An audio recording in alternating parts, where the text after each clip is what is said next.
The stock market crash. The stock market crashed because they were buying luxurious cars like this. Which led to the Great Depression, and people could not find jobs to work in, so they moved to California, here in the Central Valley. Yeah, I like that one. This car really came in. Yeah? It's very expensive. Oh, Charlotte. Sure. Want to see the interior? Sure. Oh, I love it. I love it. I love it. I buy it. How much? Cash or credit?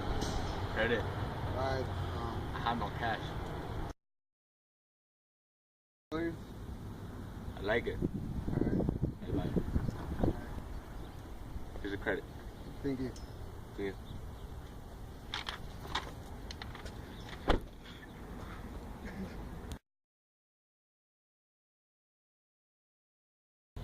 Frances Perkins was a U.S. Secretary of Labor in 1933 and the first woman appointed to the Perkins championed many aspects of the new established unemployment benefits, pensions for the many uncovered early Americans, and welfare for the poorest Americans.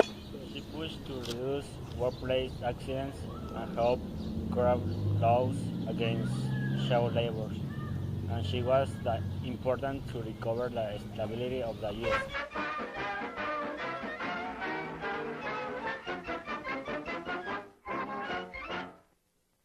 Guest of the Friday Morning Town Hall series, Frances Perkins, Secretary of Labor, rushed through a busy day in Detroit. Escorted by Judge Arthur J. Lacey, she nods a friendly greeting. Madam Secretary as a word for theater audiences of Detroit.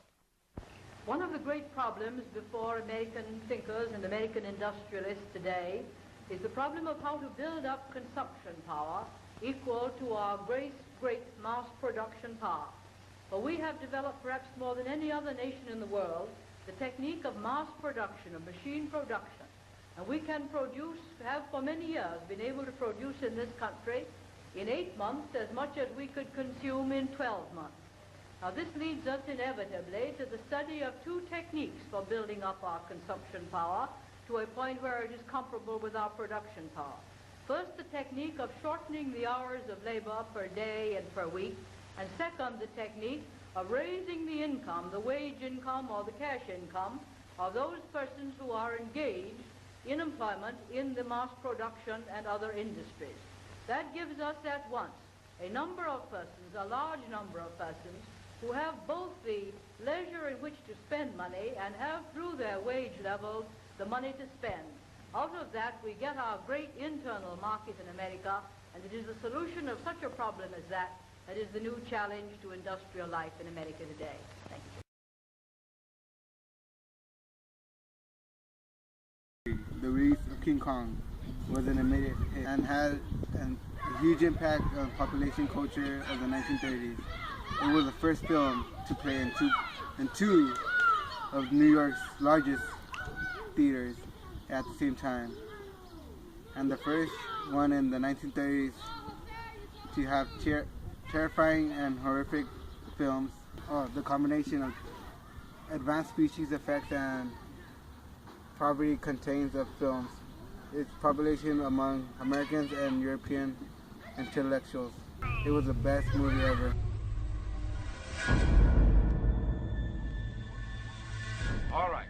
The public wants a girl, and this time I'm going to give them what they want. I don't know where you're going to get it. Oh, this is no place for a girl. I wish you wouldn't keep harping on that. You won't find that island on any chart. Here's what the island looks like. Skull Mountain, the wall, everything just like on my funny little map.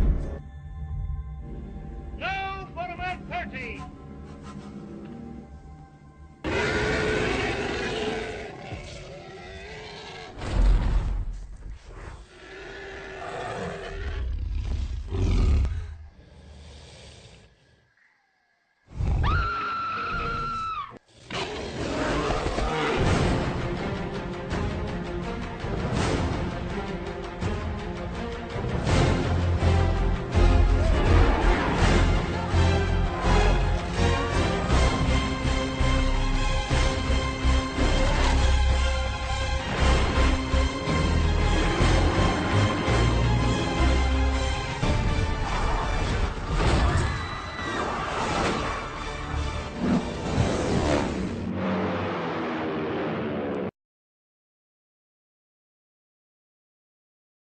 Today we will be discussing the sports transcripts of the 1930s.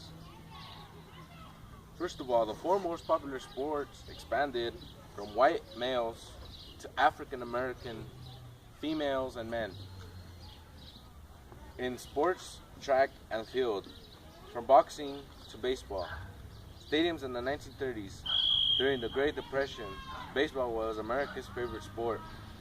The Depression had an impact on the professional baseball because most Americans didn't know what to do during the Great Depression, so they played baseball. And baseball was addicting to them, and it became very popular that they started to play baseball. We're at Navin Field, Detroit, for the opening game of the 1930 for the Cardinals in the second inning with 2 out. Come on now, you've got enough. Let it go. Come on. Get up.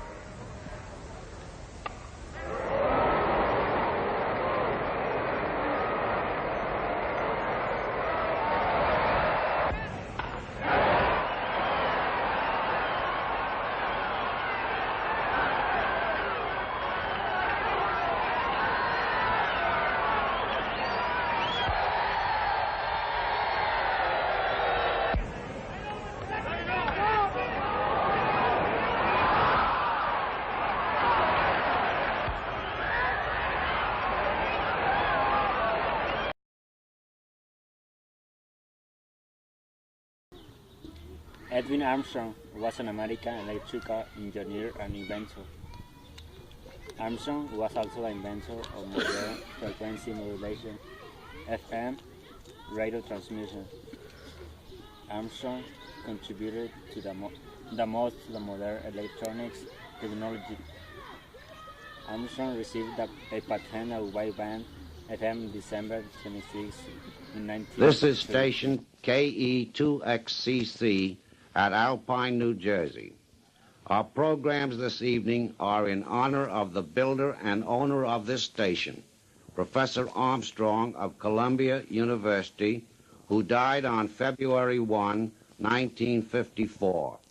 For the first hour and a half, we have been playing Professor Armstrong, or Major Armstrong as he was universally known.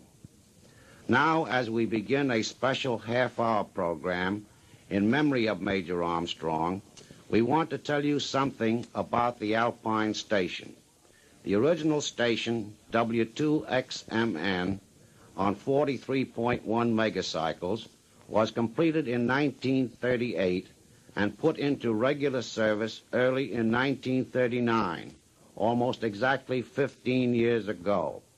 It was the product of one of the great inventions that Major Armstrong contributed to radio, the FM system of broadcasting and radio signaling.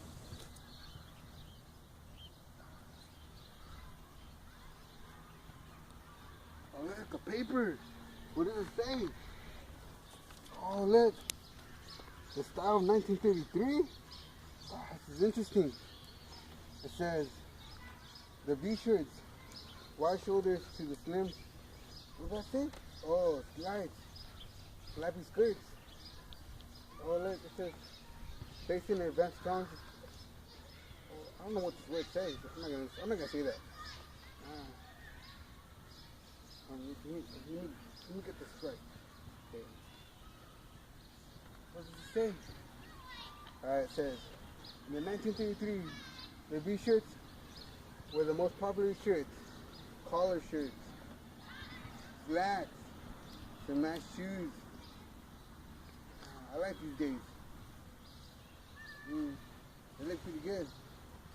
You know, with the fancy clothes, you get girls like that. Nah, screw this shit. I got better stuff than this. Oh look, another piece. Oh look, this is dancing. Dancing was the stuff. Yeah. Jazz music, some swing dance music. I remember back then, my dad used to tell me about this. I didn't care.